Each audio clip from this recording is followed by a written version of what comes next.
I wanted to give an important talk on a very specific topic, and that topic being the New Age ideology, the New Age religion, and essentially giving a critique of the New Age ideology, a philosophical critique from the Vedic perspective.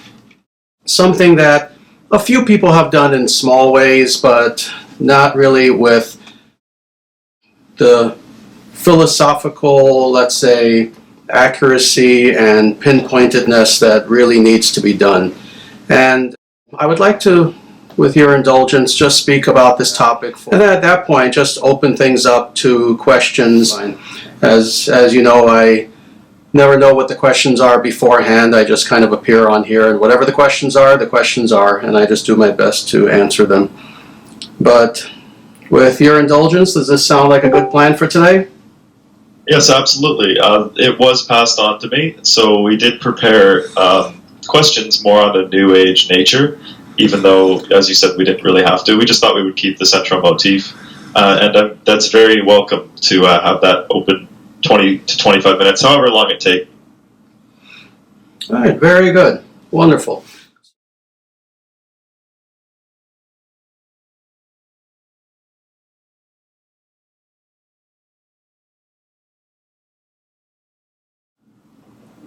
Om Bhurbhuva Swaha Tat Saviturvaranyam Bhargo Devasya Dhimahi Dhiyo Yonaha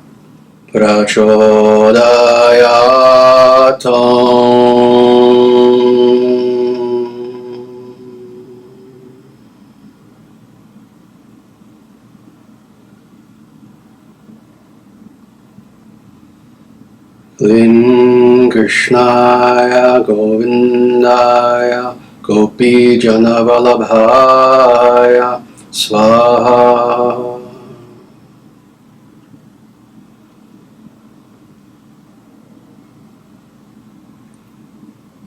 Jaya Shriman Narayana, Jaya Bhagavan Shri Krishna.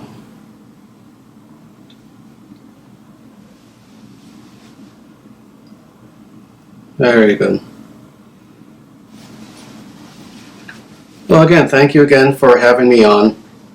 And again, what I wanted to talk about today a little bit is something that has posed a philosophical and spiritual and cultural problem in the world today, and that is the New Age ideology, what people very often categorize as the New Age ideology, which in itself is a very broad term, and that's part of the problem, actually, is precisely the fact that indeed the New Age movement is itself something that is very difficult to pin down, that is both by design, but that's also its flaw. That also is something that points to precisely what is the primary flaw of the New Age movement, is the fact that it is an ideology that stands for nothing.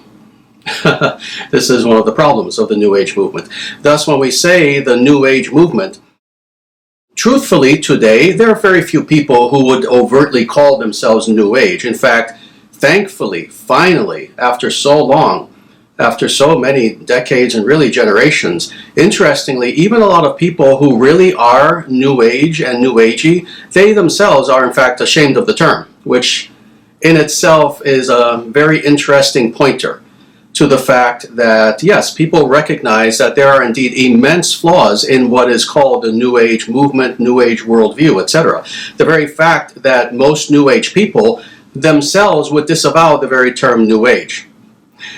But despite this fact, despite the fact that, again, many people don't necessarily call themselves New Age, this ideology, this worldview, unfortunately has become pervasive all throughout society, and has been for quite some time. Really, historically, we've seen that it has been slowly spreading for really many, many generations. The truth of the matter is it's only been, especially since, let's say, the 1960s, that it's become as prevalent throughout every echelon of society as it is today. To the point where, with the New Age ideology, you see it quite literally everywhere, being espoused by some of the richest, most famous people on earth to just the most common individual. And you see it in the culture, you see it in entertainment, you see it in movies, etc. And this is indeed something that needs to be tackled because of the fact that it's something that has become extremely prevalent. And unfortunately, not only prevalent, but to the point where New Ageism, the New Age worldview, has even been infiltrating more traditional and authentic, let's say, institutions and forms of spirituality. To the point where, indeed, there are even many so-called Vedic people who you don't have to scratch very deep beneath the surface to see that in actuality many of their ideas are purely New Age, more so than Vedic. This has even infected many so-called Vaishnavas. In fact, several Vaishnavas, and of course, I won't name their names because God knows I do my best to avoid controversy. I won't name their names, but we even see several gurus who claim to be Vaishnava gurus who in actuality are quite New Agey and have a very New Age sort of mentality. So thus we've seen that, again, this worldview, this spiritual, if you can call it that, attitude has pervaded everything and has infected everything. It's for this reason that it is important to do this philosophical critique of the New Age movement from, again, a Vedic perspective, a purely Vedic perspective.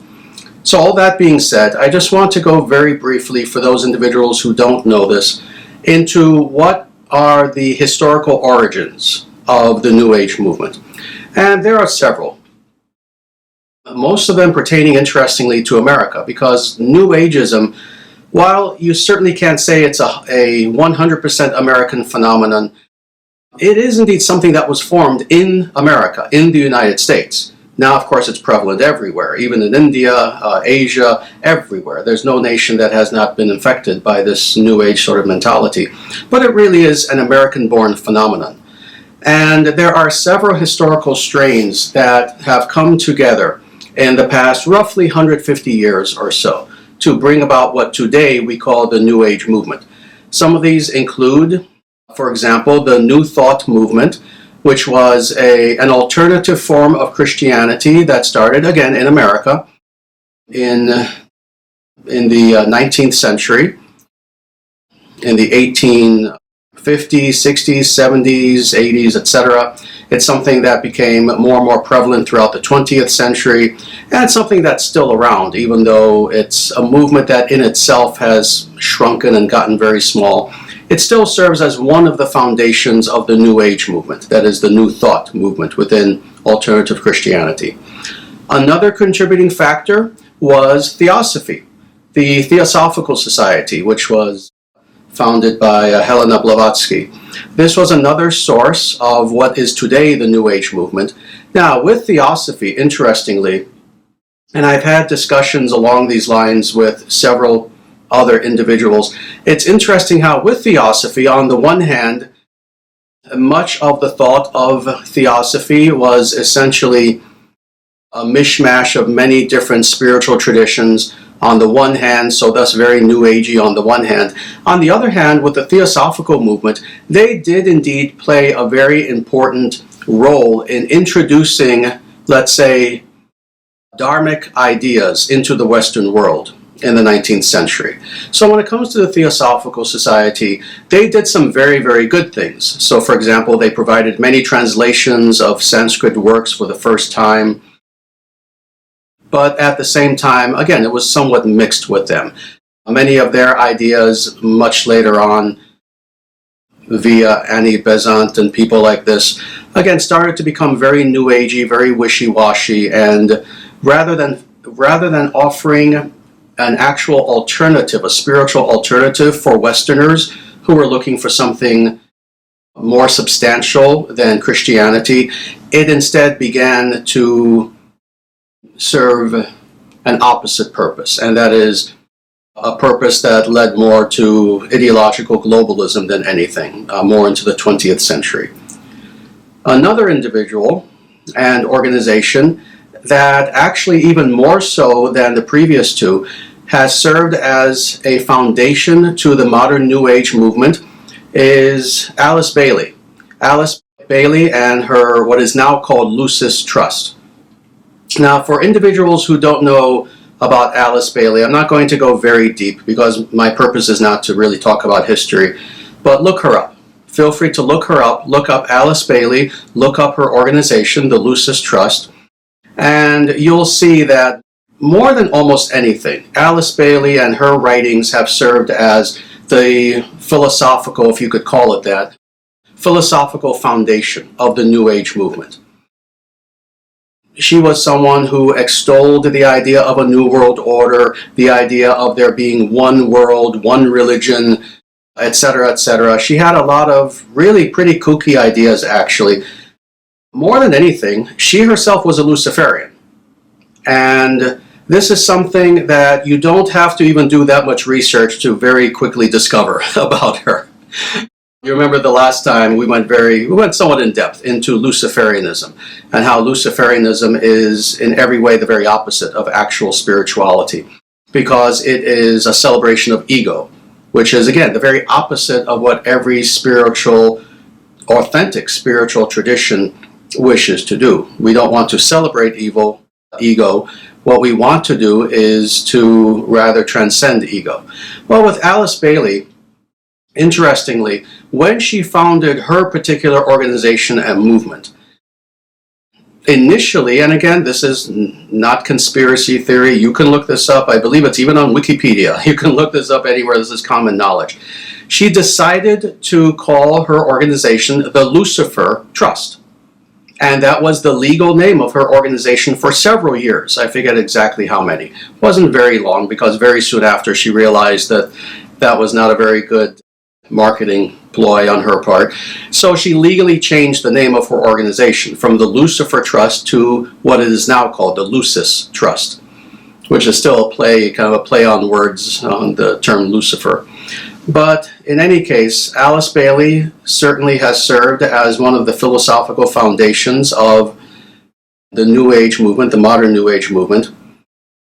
Another individual, indeed, was Aleister Crowley. Many people don't quite understand that Aleister Crowley's people, especially after he passed away in the 1940s, many of his disciples started to engage in a process of dishonest entryism. And what is meant by that is the idea of going into pre-existing institutions and organizations and taking them over.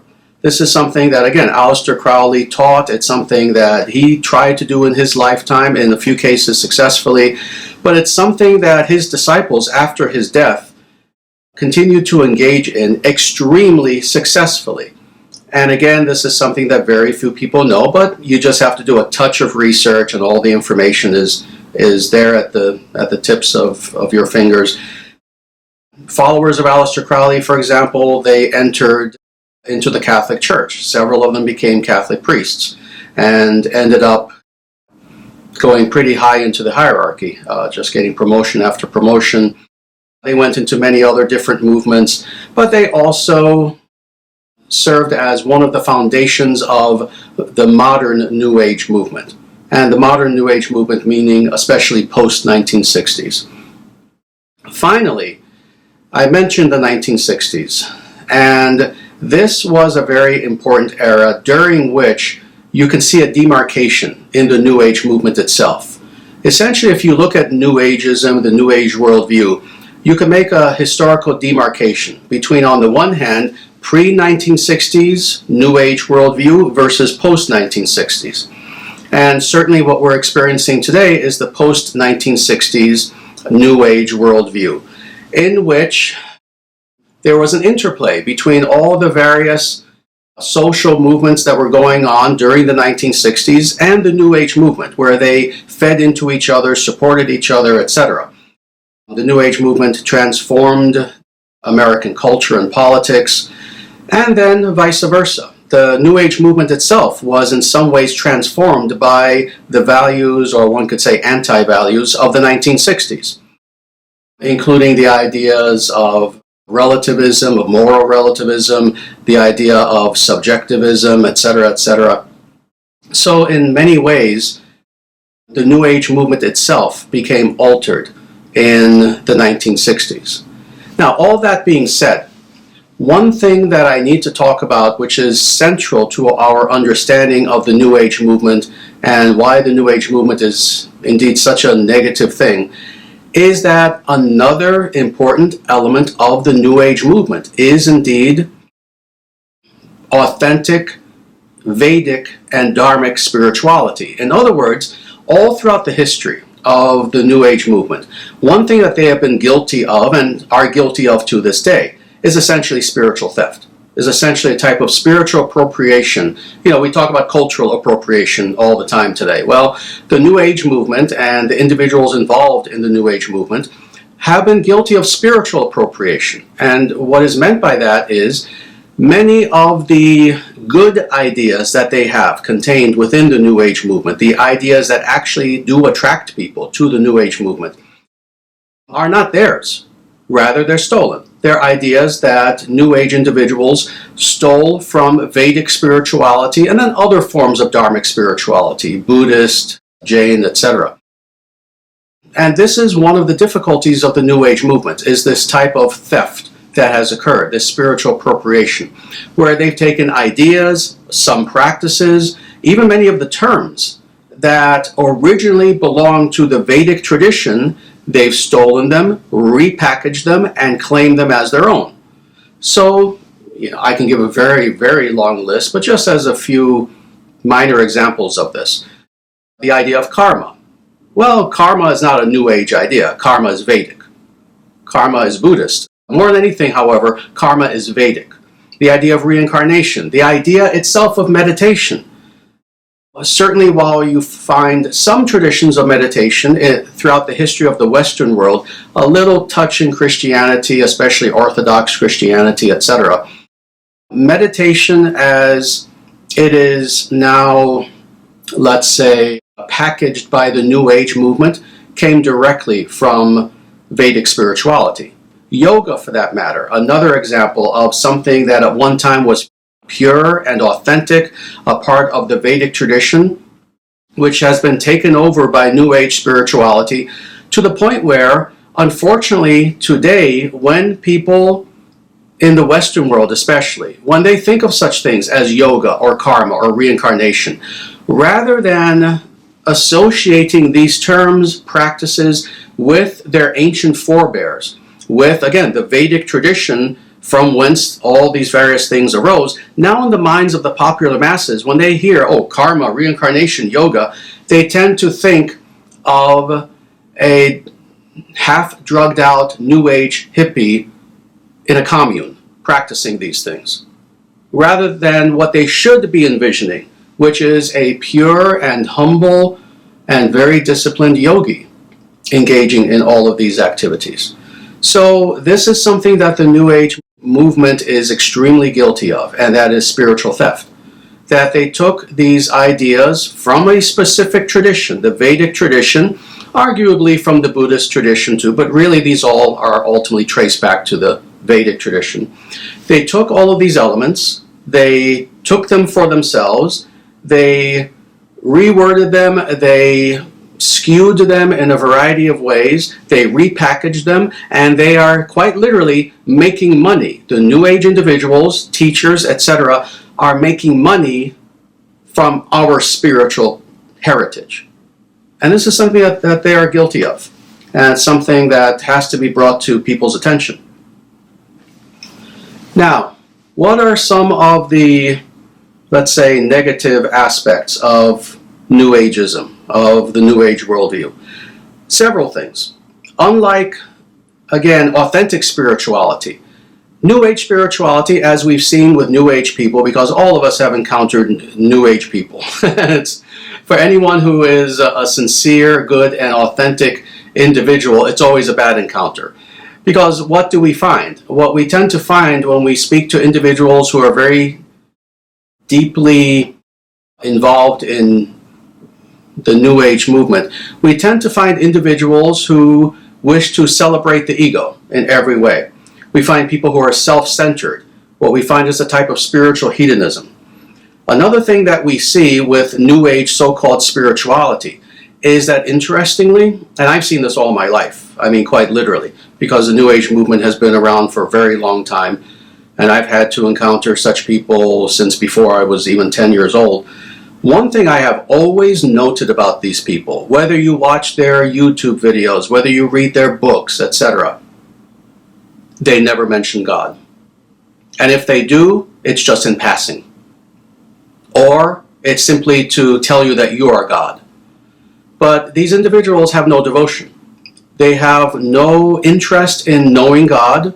Again, very few, if any, of them will ever talk about this, and when they do, it's just a facade in order to attract people who themselves indeed want to know God. In other words, it's an attempt to trick individuals into thinking that, oh yes, this is something actually spiritual. But truthfully, they rarely will ever mention God, or surrendering to God, or having devotion to God, or praying to God, or anything really God-centered. Rather, New Age ideology is almost always me-oriented. Me. What can I do for myself to quote-unquote grow, to better myself, to quote-unquote heal myself, to do this with myself, do that with myself. It's always me and me and me and me. And this is one of the fundamental problems with New Age spirituality. Now, on the one hand, we do indeed live in an era where people, and I've talked about this, need healing. People do need healing. People are indeed traumatized. They have all sorts of emotional and psychological problems, even physical problems, etc. And it has always been a part of Vedic spirituality to focus on self-healing. That is something that is of importance, but not to the exclusion of God. And this is one of the demarcations between New Age versus authentic spirituality. With authentic spirituality, the idea is, oh, absolutely, I must do everything to heal myself and to grow in every way, etc. But in order to then serve something greater than merely myself, to serve God, to serve others, etc. It's interesting, actually. I was having a one-on-one talk with one of my disciples yesterday, and it was very interesting how we were talking about the idea of God-centeredness versus me-centeredness in just a different context. And I gave this person a very interesting example, and let me say this to all of you right now. I forget when it was, but I'm pretty sure I was living in Madison, Wisconsin at the time, so this must have been at least 15 years ago or so. And there was one day when I was driving, and I saw, of all things, a bumper sticker. A bumper sticker. And in the past especially, everyone had bumper stickers, and they said all sorts of interesting things, a lot of silly, stupid things. But this bumper sticker was very interesting because it had a very simple message. All it said was, very simply, God first, you second, me third. That's all the bumper sticker said. But when I saw this bumper sticker, and I don't know where that originates from, I don't know if it's a quote or what, but when I saw that, I was amazed that of all places on a bumper sticker, someone had summarized the very essence of all true and authentic spirituality. This is true spirituality, that indeed we seek God first. Then we seek to serve others. And as far as me, I'm third. Now, interestingly, with the New Age movement, of course, they've turned that around. They've turned that around. And that's being very charitable to say that they've turned that around. With New Age individuals, they are first. They are what matter. It's me, me, me, my healing, my well-being, my this, my that. As far as others, well, of course, a lot of them will make a lot of noise about being social justice warriors and wanting to bring peace and happiness to the world, etc. Very few of them, very few, if any, New Age individuals actually accomplish anything along those lines to actually bring good to the world. And then as far as God, again, God is just some facade for them. God is just a code word that they use to suck people in. So truthfully, for most New Age people, God is not even third. God is not even in the picture. God is just a word that is a code for another me. So it's very, very unfortunate. So all that being said, another problem with the New Age movement is the fact that it is an extremely mercantile culture. We know that originally in spirituality and the idea of business were two things that for the most part didn't really touch. The idea was that if you were engaged in spirituality, if you were a spiritual teacher, if you had some religious institution, if you engaged in teaching people various, let's say, types of spiritual practices, etc. The idea was that you were doing this with the pure idea of helping people. Thus, in America, for example, if you wanted to become institutionalized as an authentic spiritual institution, you would become a nonprofit. You would become what today is called a 501c3, a nonprofit. With the New Age movement, on the other hand, the New Age movement is the epitome of the mercantile. It is the epitome of the commercial. It is the epitome of business. It is the epitome of making a quick buck. So this is why it has become the norm in the New Age community that everyone quite literally sells their services. Oh, I am a New Age spiritual teacher, and come to my seminar, and it's going to be $450 for this, and I'm going to sell you my service, and then buy my book, and then I'll sell you this, and I'll sell you that. And yes, I formed an LLC. I formed a for-profit corporation in order to, quote-unquote, bring my message to the people. With the New Age movement, it is 100% business-oriented. It's 100% money and greed-oriented. This is why you will really not find New Age so-called spiritual teachers who do not have for-profit businesses.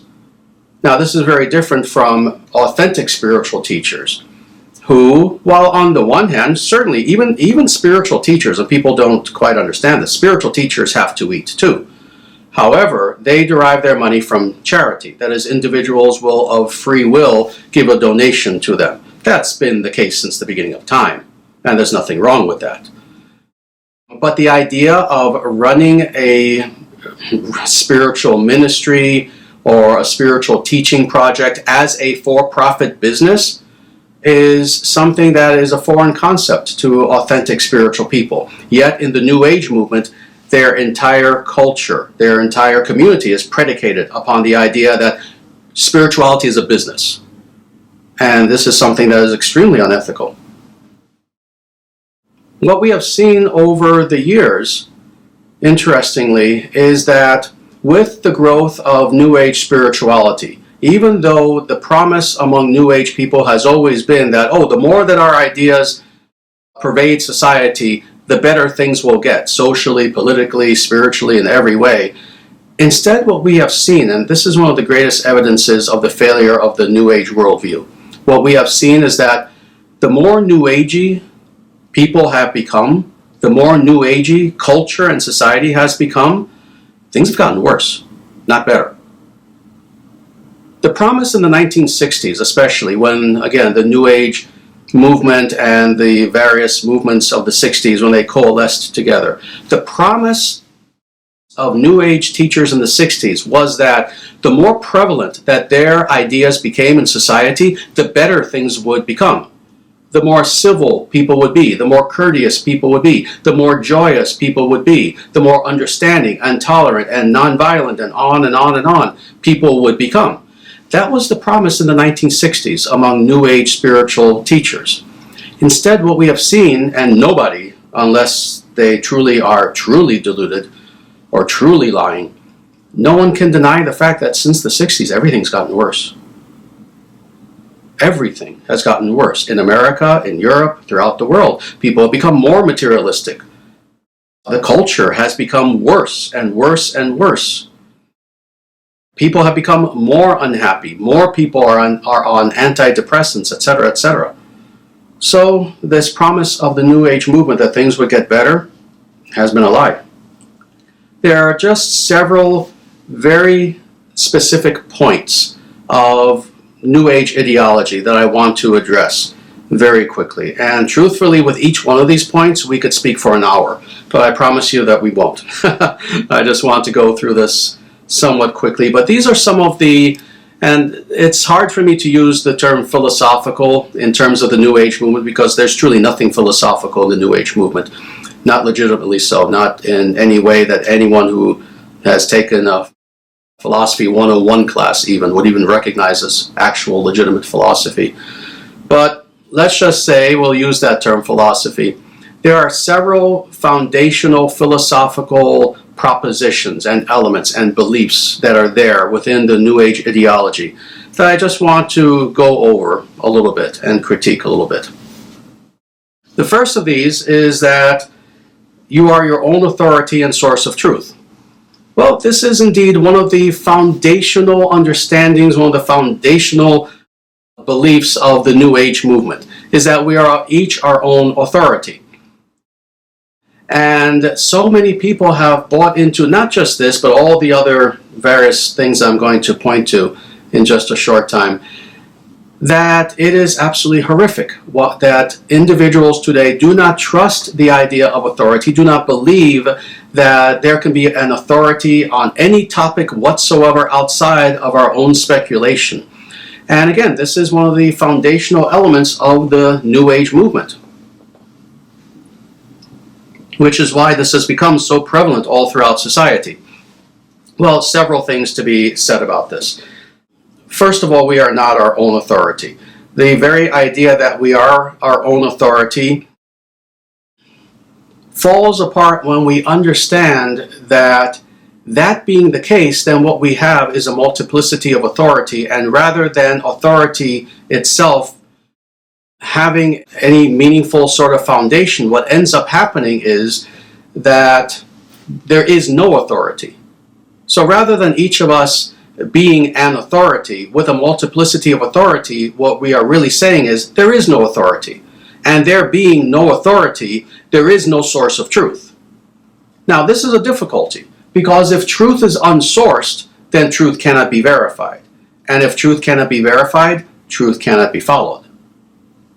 So this is, again, very quick nutshell. Again, this is a topic that I actually could talk about for an hour, about why it is indeed important to have an authority that lies outside of ourselves, and not merely to say that, oh, I am my own authority, you are your own authority, because it destroys the idea of authority and thus verification of truth to begin with.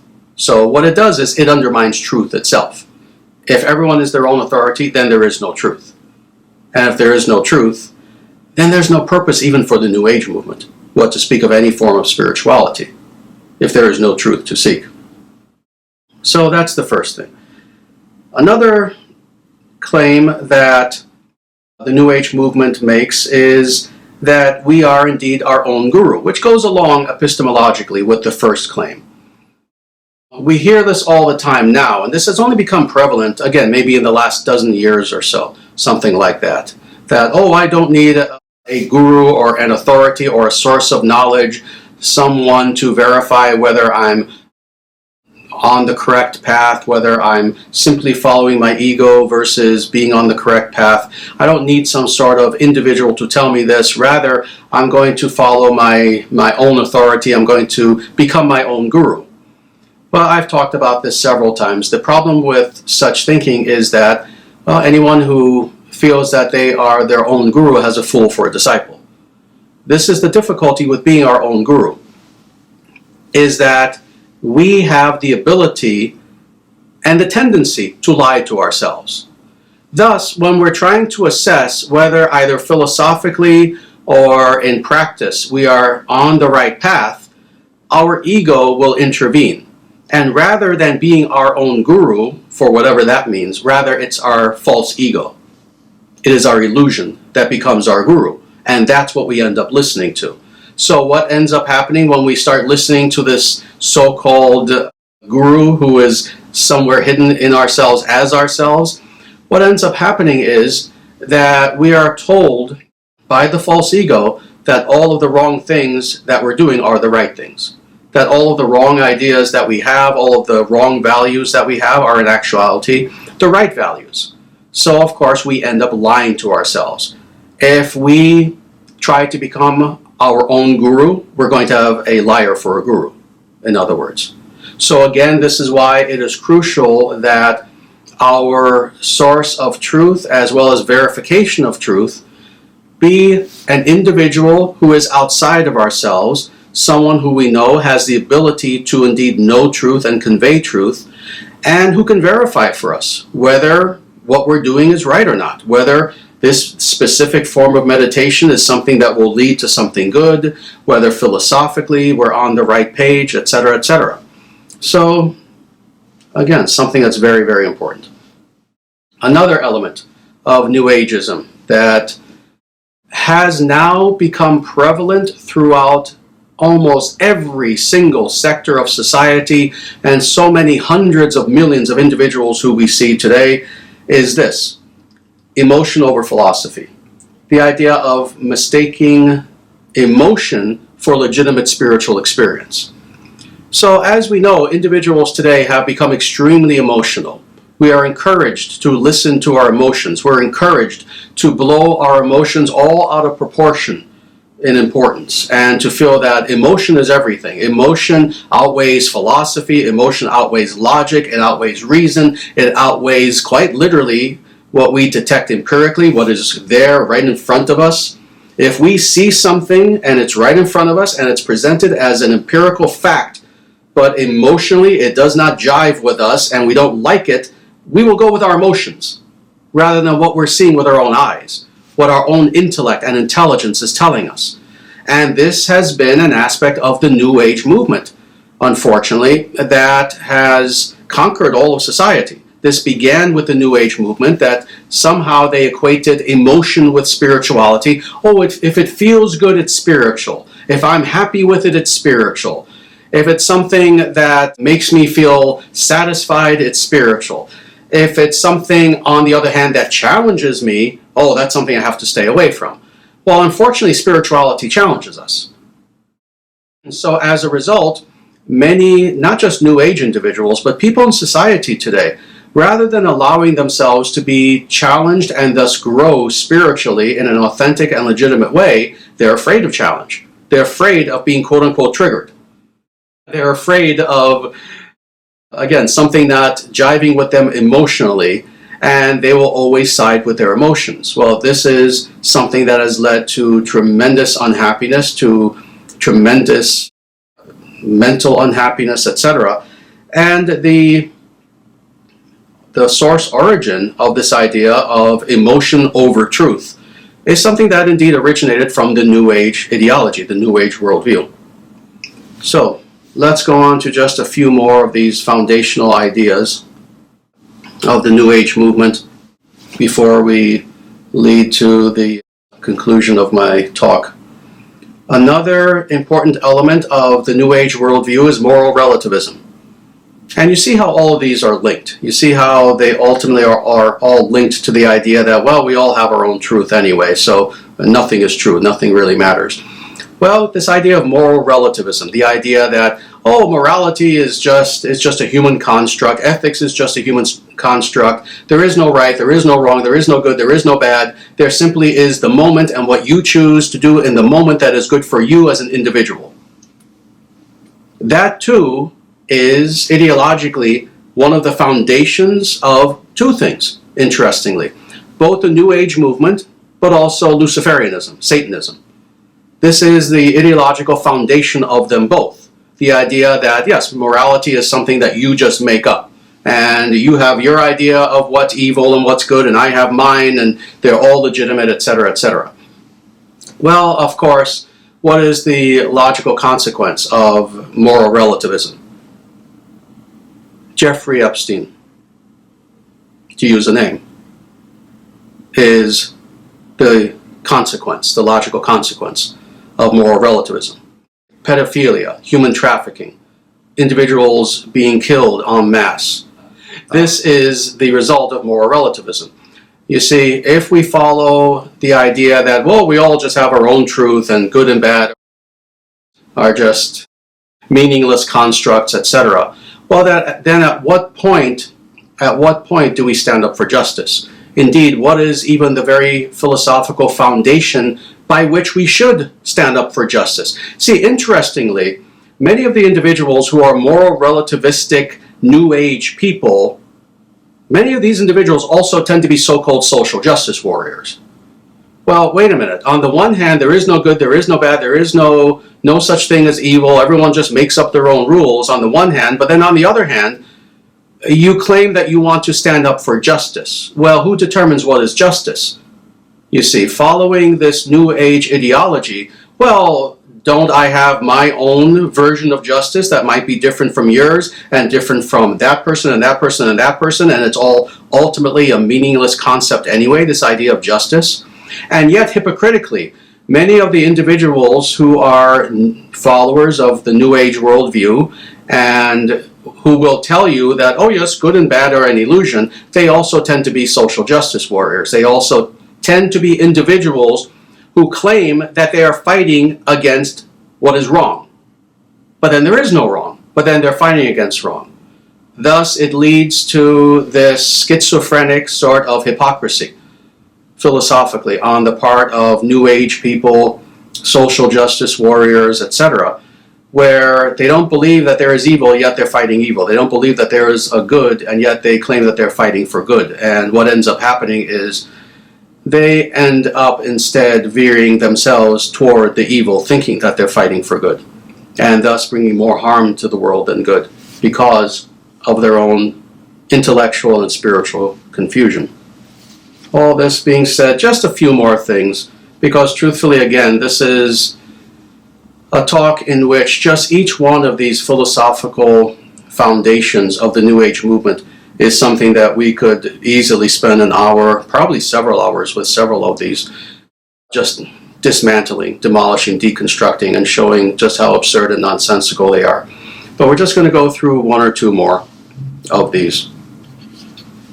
The next is, of course, the idea that all religions are the same, that all ideologies are the same, all religions are the same. You know, it doesn't matter. See, this is one of the themes of New Ageism also, this it doesn't matter. And as I've said in several of my other talks, whenever an individual who claims to be either spiritual or philosophical begins their premise, begins their proposition with the words, it doesn't matter, blank, that is an individual who is no longer in any way legitimately engaging in the philosophical or spiritual enterprise whatsoever. That's a person who's not spiritual. That's a person who's not philosophical. So, of course, many New Age people will say, oh, it does not matter which path you follow because they're all exactly the same anyway. Well, I've given entire talks where I've talked about the idea of what I call radical universalism. In fact, I've written an entire book called Radical Universalism, attacking at the very foundations this idea that all religions are the same, all belief structures are the same, and it doesn't matter what you actually practice, what you actually do. We all end up being at the same destination at the end anyway.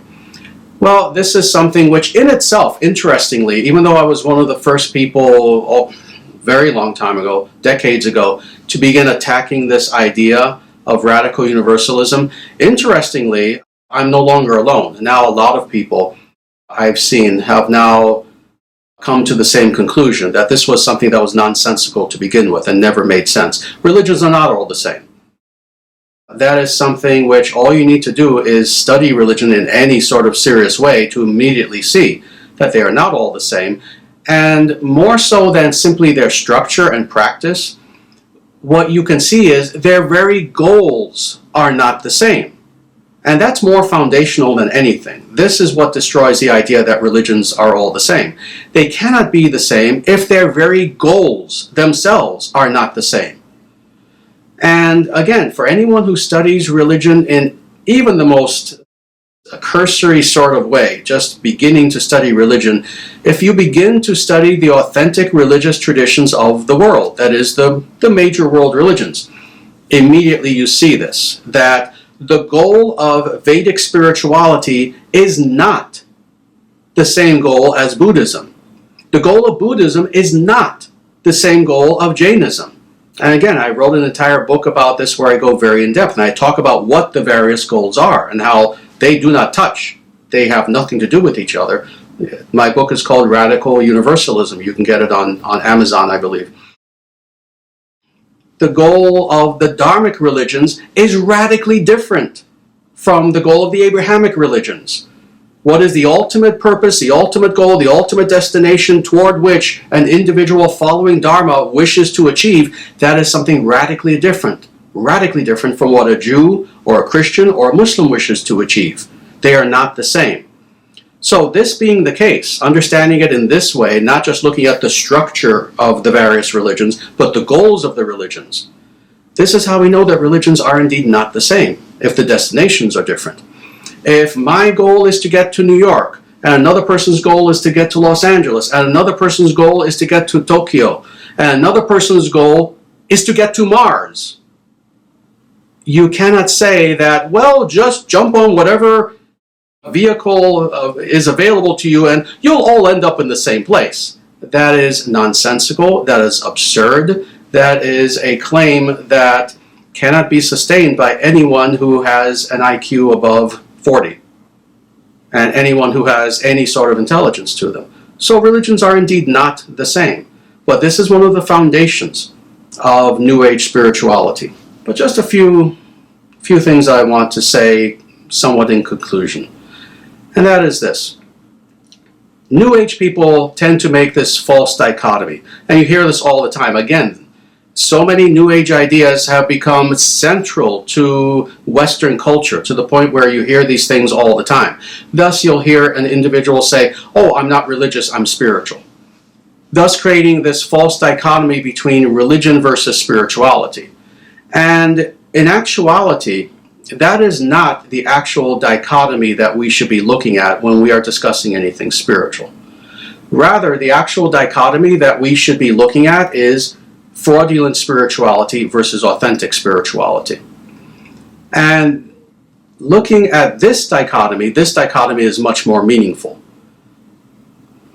because of the fact that when we look around us and we see so many both individuals, but institutions and movements, etc., all purporting to be spiritual, some of these are indeed fraudulent. And we have to be very upfront about this fact. Well, this is another problem with the New Age movement and New Age individuals.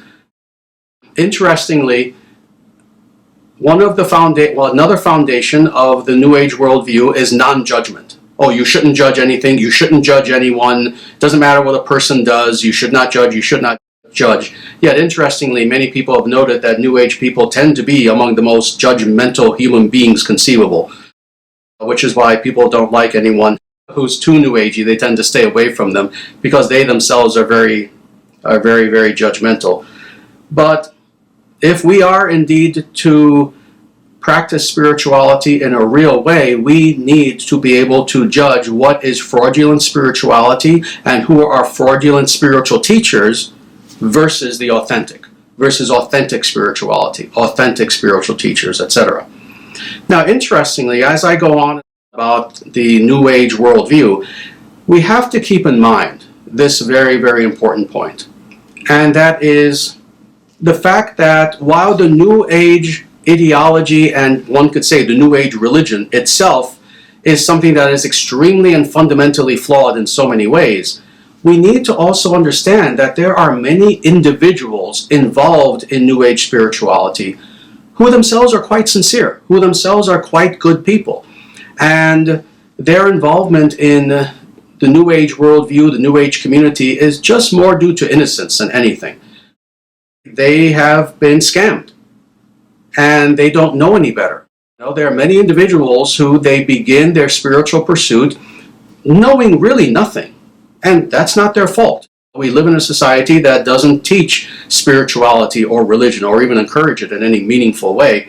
So as a result, what we see is there are many individuals who they begin their journey in spiritual pursuit in such a way that they begin without a lot of knowledge. And this is what is unfortunate. What do? Well, they go to Barnes & Noble, they go onto Amazon, and These places are like a minefield. They're littered with New Age books, with New Age teachings. People will go to YouTube, and if you if you make the mistake of doing a search on the word spiritual, 95% of what you're going to get is junk. It's either religious fundamentalists on the one hand, or it's made up, concocted, meaningless New Age scam artists on the other hand. That's going to be 95% of what you're going to find if you do a search for spirituality. If you do a Google search, a YouTube search, etc.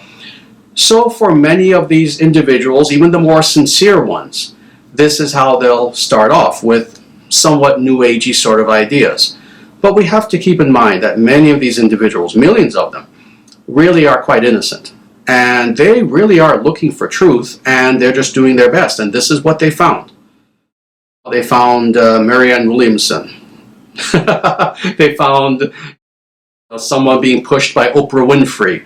They'll find some sort of scam in the name of spirituality. Some individual who's making millions, tens of millions of dollars selling fraudulent spirituality to people who are innocent.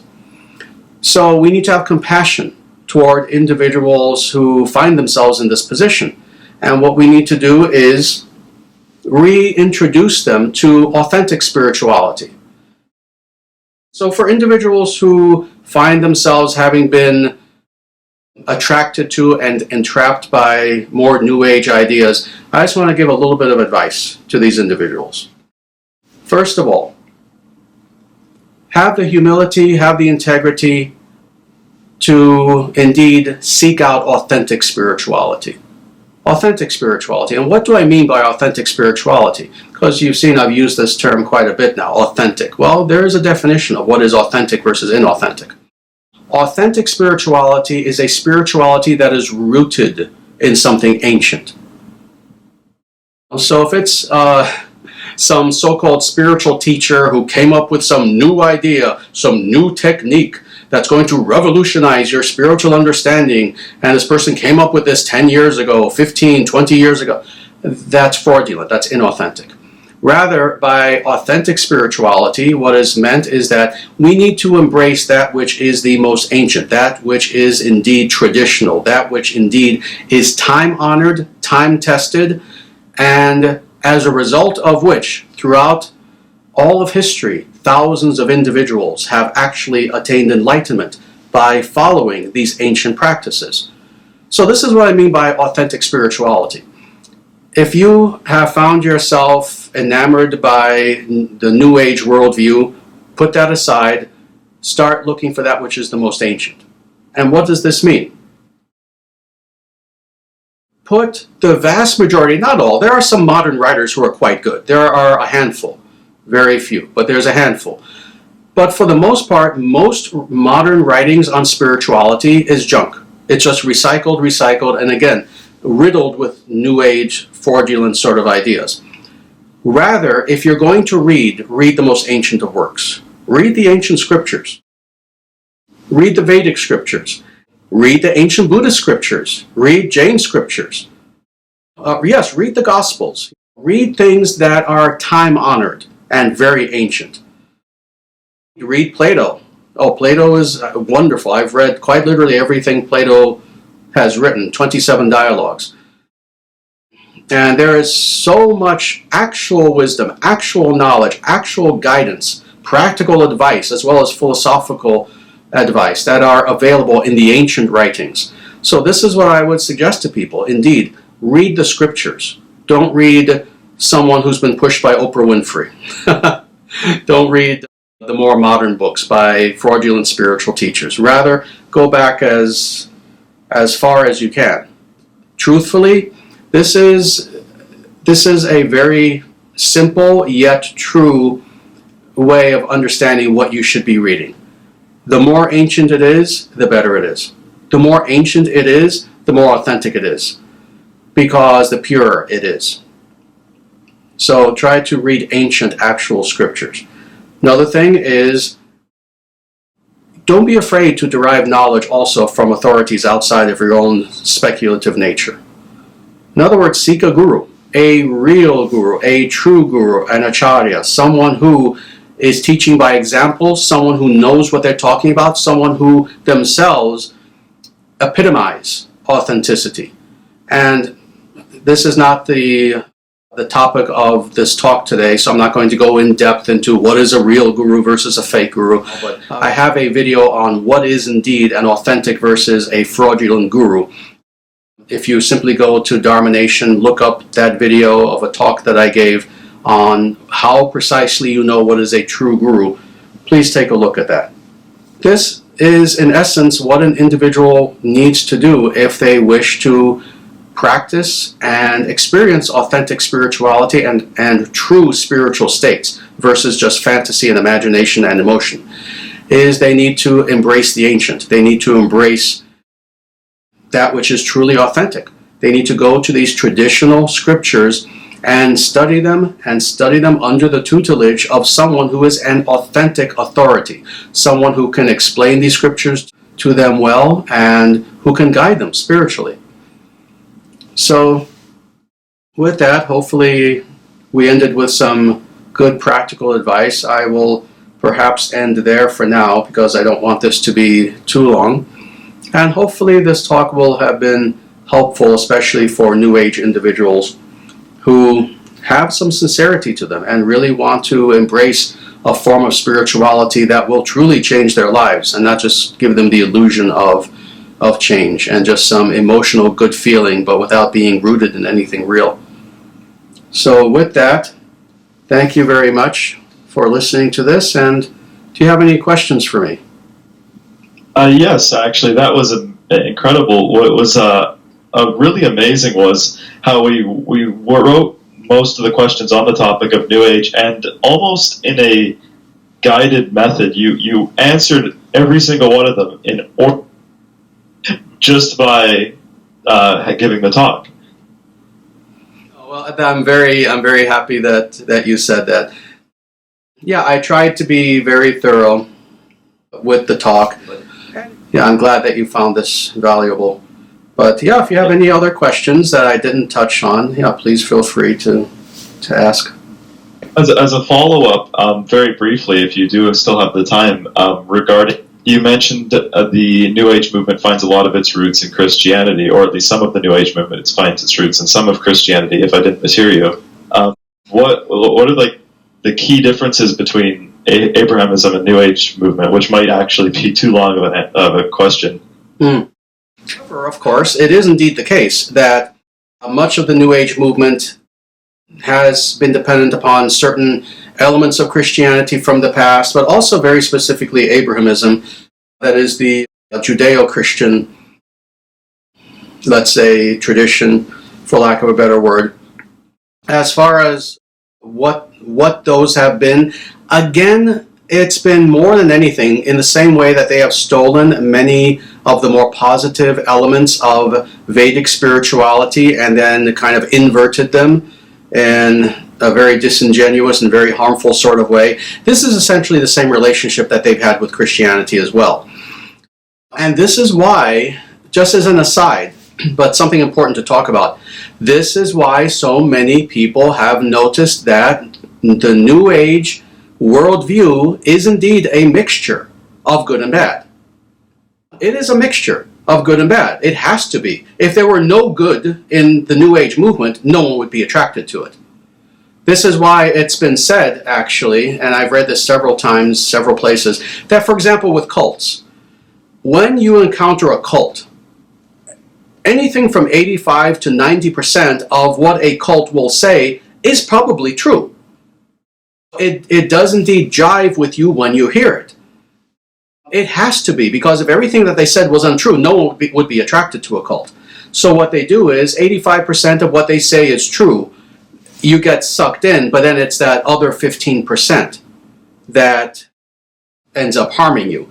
Well, it's the same thing with the New Age movement. It's a mixture of good and bad. So getting back to Christianity now, yes, certainly many New Age ideas are supposedly based upon the Gospels, upon the life and teachings of Jesus. But again, always with a twist. Always with a twist. So, for example, the idea of non-judging is indeed based upon one of the sayings of Jesus, that when a group of people were about to stone a prostitute. Jesus says something to the effect of, "He among you who is without sin, cast the first stone." New Age people will use this and warp the actual meaning of what Jesus said, take this little phrase completely out of context, out of the totality of the full story, the full life and teachings of Jesus, to then say, you see, don't judge anyone, don't be judgmental, because Jesus said not to be judgmental. And yet when you read the rest of the Gospels, all that Jesus did was judge. That's what's fascinating. There's one passage where he just says, you who are without sin, you cast the first stone. One little passage, but then you read everything before then and everything after, and all that Jesus does is judges. Philosophically, as far as people's behavior, as far as what is right and wrong, etc., etc., etc. The truth of the matter is, those individuals who want to take that little passage of a little snippet of what Jesus said and say, well, you see, Jesus said to be non-judgmental, and we are meant to be non-judgmental. These people are being dishonest, because Jesus was the personification of someone who judged, but he judged in accordance with wisdom. See, when you have wisdom, then you can judge. It's when you don't have wisdom that you should just keep your mouth shut and not judge anyone. So, I mean, that's just one example. How, yes, they will take little snippets from the life of Jesus, etc. See, this is the thing that is interesting about the New Age movement, is that on the one hand, they want to demolish authority, have no authority over them, and yet repeatedly, again and again and again, New Age people have no choice but to appeal to authority in order to get us to listen to them. So they'll quote the Buddha, again, always out of context. They'll quote Jesus. They'll even quote the Bhagavad Gita, again, always out of context. They will appeal to authority in order to suck us into the New Age movement, where then we are meant to not have any authority. So again, everything about the New Age movement, including even its marketing, is disingenuous, is dishonest, is corrupt, and is a lie. And, I mean, as far as Christianity, I mean, we can go much deeper. Certainly, a little bit of New Ageism has been, for example, inspired by the Pietist movement among Protestants of the roughly 17th, 18th century. A little bit of the New Age movement has been inspired, quote unquote, by Gnosticism and Christian Gnosticism specifically. Again, a little bit from the actual recognized four Gospels, as well as the Gnostic Gospels, etc., etc. But in any case, whether New Age people try to derive their ideas from more mystical elements of Christianity or from Vedic spirituality, it's always out of context. It's always a fraudulent appeal to authority to then destroy authority, the idea of authority, etc. So it's always dishonest. Does that answer the question somewhat? Absolutely. Yeah. What you're saying, we talk about this a lot, just in different discussions. The idea that all of the New Age thought is rooted in some sort of grain of truth, to whatever degree it's true. But then the poison only has to be very, like the idea of the perennial faith, like how when they say all religions are the same, it doesn't matter what hill you climb, we're all going to the top of the same mountain. When in reality there are different mountains. But we all, I feel, have an inherent draw to that sort of talk, the idea that, if every religion were a sister religion of Sanatana Dharma, like it was at one point of time, then at an essence, all religions are the same insofar as they're true. Yeah, this idea of radical universalism is a very tricky one. And in understanding radical universalism in terms of Dharma, this is how I have explained it, and this is the mistake people make. To say that Dharma is everywhere is true. Now, to say that everything is Dharma is not true. You see the subtle yet crucial difference between the two things. So thus, to say that Dharma can be found in many different, let's say, expressions of religiosity, absolutely. Absolutely. So, there are individuals who are Buddhists who are following Dharma wonderfully, very nicely. They're honorable, they're good people, they're spiritual, they live sattvic lives, etc., etc. You'll find people following Dharma who are Jainas. You will even find individual Christians who are very dharmic. I've known and met many of them who they would call themselves a Christian, but they truly try to live their lives in a Christ-like sort of way. Those are individuals who are following Dharma. So to say that Dharma can be found in many places, yes, that's true. But then the mistake of radical universalism is this, to then say, well, everything is Dharma. That's not true. So you can't look at quite literally anything and say it is dharmic. Let me give a nice example of this. One could say water, liquid, is everywhere. But can you say that everything is water?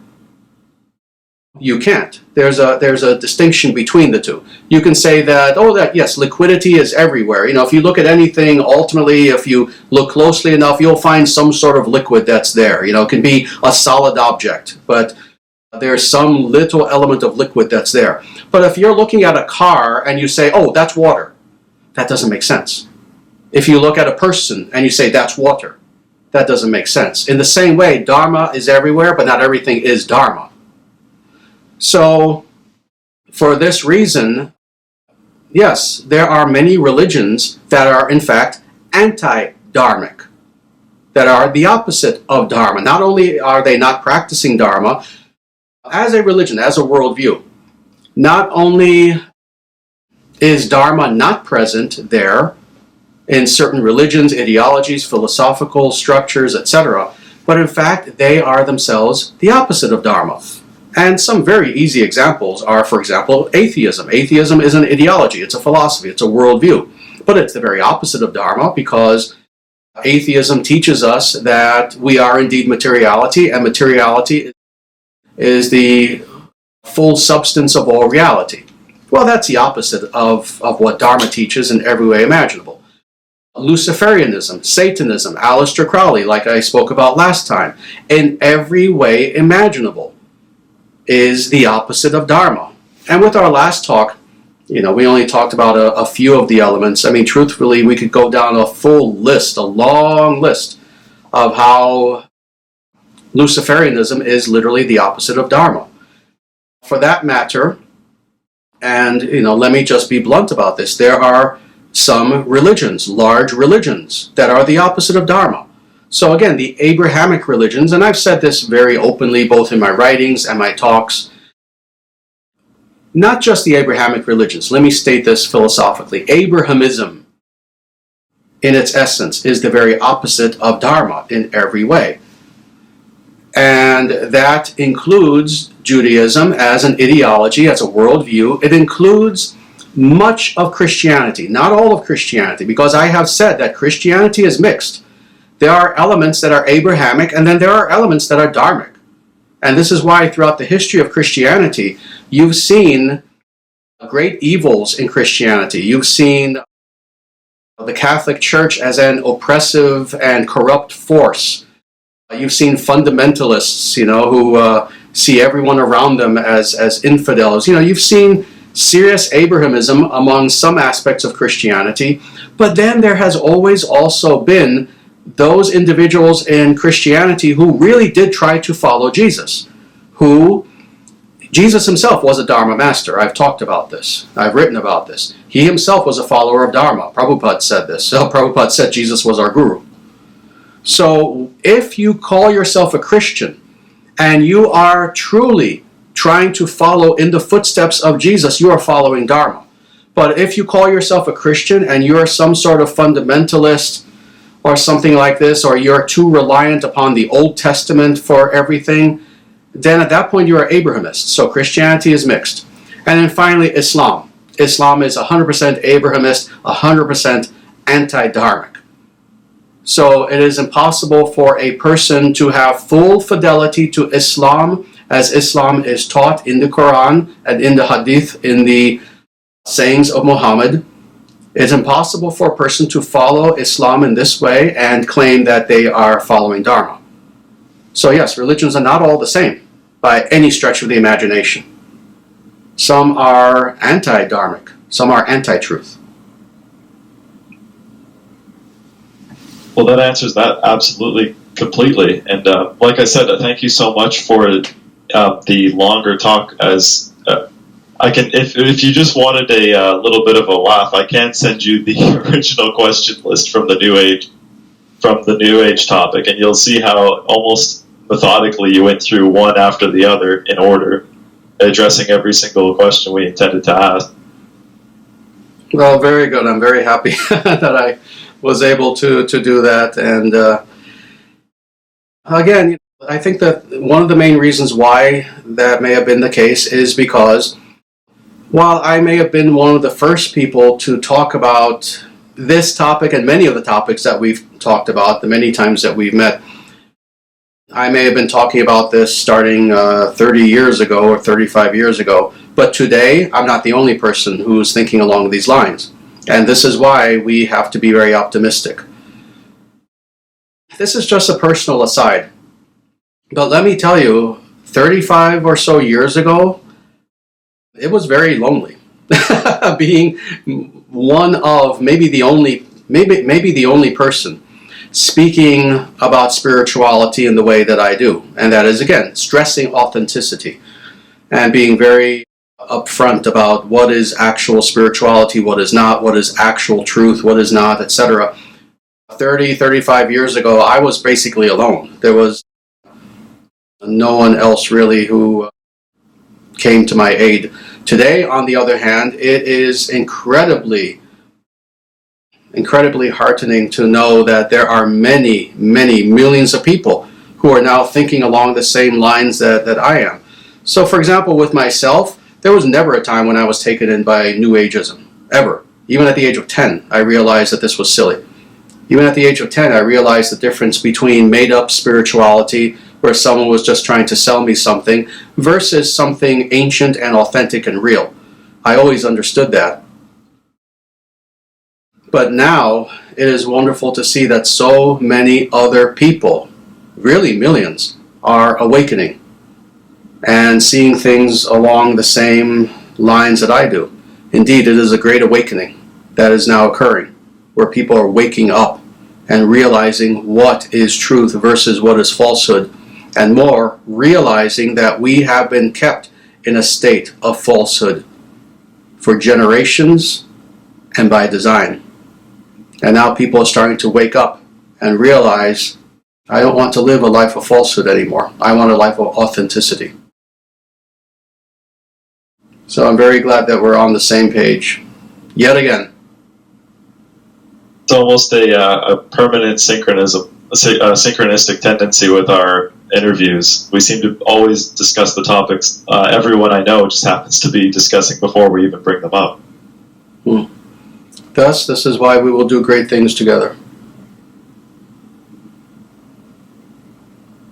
But with that, I want to thank you again for taking a little bit extra time and continuing to do these interviews with us. I can't tell you how much we value them. Absolutely my pleasure. And yes, we'll definitely get together again in the future. And thank you. Thank you very much for conducting this with me again. Thank you so much as well. All right. Please take care. And namaste. Namaste. Jai Shriman Narayana. Jai Bhagavan Shri Krishna. Sanatana Dharma Jayate. Victory to Sanatana Dharma. Please take care. As well.